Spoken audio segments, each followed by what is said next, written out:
निकली थी कि घर में गुजारा, रेंट का घर था, पूरा नहीं होता था ज़िंदगी, तो इसीलिए मैंने ये काम किया। 4 साल से मेरे बच्चे स्कूल नहीं जाते थे, असल मुझे टेंशन था बच्चों का।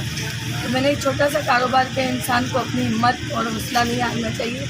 मेरा वो जो लेडीज़ कहती हैं कि कोई काम नहीं है, घर से नहीं निकलना चाहिए, आप घर से निकलोगे, इसमें ये एक इबादत है अपना कारोबार करना।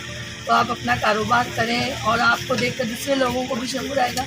मैं भी एक ऑफिसर की बीवी थी, लेकिन हमारे जो गवर्नमेंट के पेंशन वगैरह नहीं मिली, इसके बायस मैं जो बाहर निकली। मैं भी कभी बाहर नहीं निकली थी, लेकिन बाहर निकल के माहौल पता चला बहुत अच्छे, यहाँ का सारा डिपार्टमेंट बहुत अच्छा है। मैं सुबह उठती हूँ 6 बजे, मैं चिकन बिरयानी बनाती हूँ, कोफ्ते होते हैं मेरे पास, भिंडी है, दाल है, आलू पालक है, छोला है, कबाब है, लस्सी होती है, सलाद, रायता। ख़वातीन के लिए पैगाम है कि अगर जो ज़रूरतमंद है वो बाहर निकलें, अपनी मेहनत खुद करें, किसी के आगे हाथ ना फैलाएं।